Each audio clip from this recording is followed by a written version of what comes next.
मैं देवेनारी और आज के वीडियो में हम बात करने वाले हैं कक्षा 9वीं के विज्ञान विषय के सेट बी के सॉल्यूशन के बारे में। ठीक है, जैसे कि आपको पता है सेट ए और सेट बी दो सेट आपको अभ्यास के लिए मिले हैं।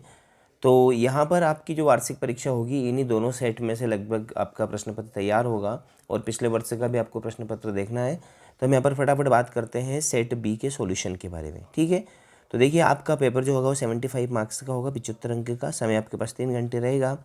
सबसे पहले आपको ऑब्जेक्टिव टाइप क्वेश्चंस देखने को मिल सकते हैं। तो सबसे पहले देख लेते हैं ऑब्जेक्टिव क्वेश्चंस के आंसर्स। तो सोडियम नाइट्रेट का सूत्र क्या होता है? तो सोडियम नाइट्रेट का सूत्र होता है NaNO3। क्लोरीन आयन में संयोजकता इलेक्ट्रॉनों की संख्या क्या है? तो यहाँ पर देखिए क्लोरीन लिखा है और साथ में यहाँ पर माइनस का निशान लगा है, यानी कि यहाँ पर ऐसी बात हो रही कि क्लोरीन की संयोजकता लगभग पूर्ण हो चुकी है, तब जाकर है ना उसके सामने यहाँ पर माइनस का निशान लगा है। तो इसलिए हम यहाँ पर लिखेंगे 8। ठीक है, तंत्रिका ऊतक की कार्यात्मक इकाई न्यूरॉन होती है। वेग का एसआई मात्रक मीटर प्रति सेकेंड होता है। ओके, बात कर लें आगे के प्रश्न की।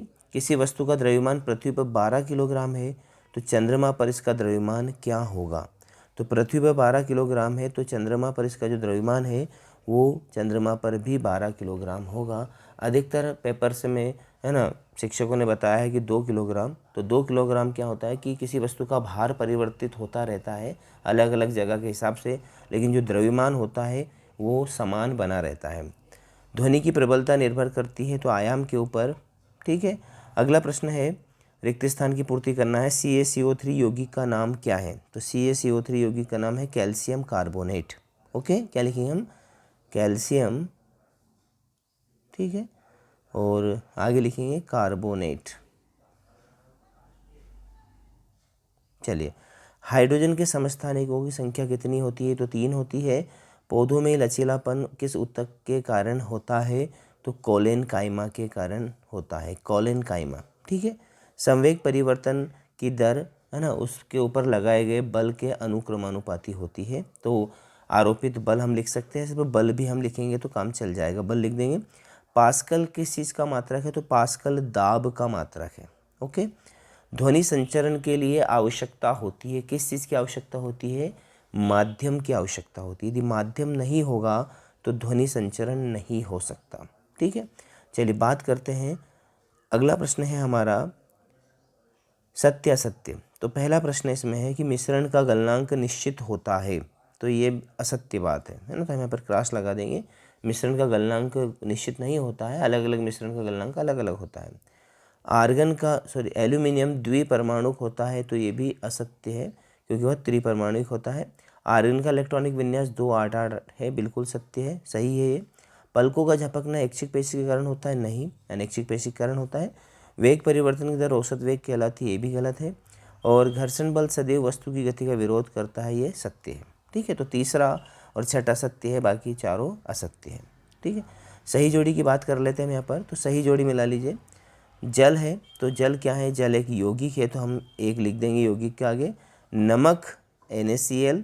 ठीक है, रोग जो होता है वो आयोडीन की कमी से होता है ना, और जिसको अपन घेंगा रोग भी कहते हैं। पत्तियों में भोजन का परिवहन किसके द्वारा होता है? तो पत्तियों में भोजन का परिवहन फ्लोएम के द्वारा होता है। और गति का तृतीय नियम क्रिया के विपरीत प्रतिक्रिया, तो इसको हम 5 लिख देंगे यहाँ पर। वस्तुओं पर क्रियाशील गुरुत्वीय त्वरण का मान कितना होता है? तो ये 9.8 मीटर सेकेंड स्क्वायर होता है। ठीक है, चलिए अब बात करते हैं अगला प्रश्न। अगला प्रश्न है आपका प्रश्न नंबर 5वां। प्रश्न नंबर 5 में लिखा है कि एक शब्द एक वाक्य में उत्तर लिखिए। तो सल्फर अणु की परमाणुकता लिखिए, तो 8 होती है। और समस्थानिक का एक उदाहरण दीजिए। तो कार्बन के समस्थानिक होते हैं तो C12 C13 है ना, इस प्रकार से हो सकते हैं। वसा संचित करने वाले ऊतक का नाम क्या होता है? तो वसा संचित करने वाले ऊतक को हम वशीय ऊतक कह सकते हैं, है ना। यदि हम बात करें कि भोजन संग्रह किसमें कौन से ऊतक के द्वारा होता है पौधों में, तो वो पैरेंट कायमा के द्वारा होता है। और वसा संचित करने वाले ऊतक हमारी त्वचा में जो पाए जाते हैं वो वशीय ऊतक होते हैं। ठीक है, गति मापने की इकाई क्या होती है? तो क्या होती है? मीटर प्रति सेकंड। क्या होती है? मीटर प्रति सेकंड होती है। और किसी वस्तु की स्थिति गति में आकृति में परिवर्तन करने के लिए किए गए प्रयास को क्या कहते हैं? तो उसको हम क्या कह सकते हैं? उसको हम या तो कार्य कह सकते हैं या बल कह सकते हैं। और सामान्य मनुष्य का श्रव्यता परास लिखिए। तो 20 हर्ट्ज से 20,000 हर्ट्ज तक होता है श्रव्यता परास, ठीक है, 20,000 हर्ट्ज तक। ओके, तो यहाँ पर हमने जो छोटे प्रश्न थे वो सारे कर लिए। अब जो बड़े वाले प्रश्न हैं, जैसे निक्षेपण किसे कहते हैं, समांगी मिश्रण की परिभाषा लिखिए, सोडियम ऑक्साइड एल्यूमिनियम क्लोराइड का सूत्र लिखिए। तो इन सारे ही प्रश्नों के उत्तर मैंने आपके लिए बिल्कुल तैयार किए हैं, तो आप वीडियो को पॉज करके आसानी से देख सकते हैं। निक्षेपण की प्रक्रिया है ना, लिख सकते हैं आप आसानी से, आराम से वीडियो को पॉज करें, लिखें। समांगी विषमांगी मिश्रण क्या होते हैं, सोडियम ऑक्साइड का सूत्र, एल्यूमिनियम क्लोराइड का सूत्र, संयोजकता किसे कहते हैं, और लाइसोसोम को आत्महत्या की थैली या आत्मघाती थैली क्यों कहते हैं, और किसी वस्तु के वेग में परिवर्तन की दर को क्या कहा जाता है, सारी चीज़ें यहाँ पर लिखी हमने। न्यूटन की गति का द्वितीय नियम या फिर संवेग संरक्षण का नियम क्या होता है, दोनों सेम बात है। गुरुत्वाकर्षण का सार्वत्रिक नियम क्या होता है, देख लीजिए।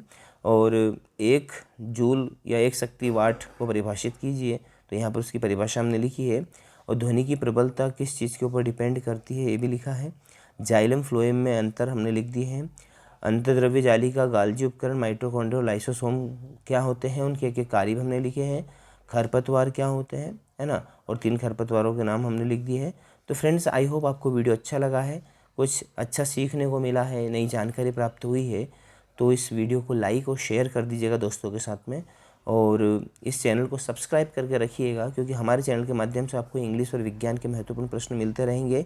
हम बहुत ही जल्द एक नई वीडियो के साथ में मिलेंगे, तब तक के लिए धन्यवाद। जय हिंद।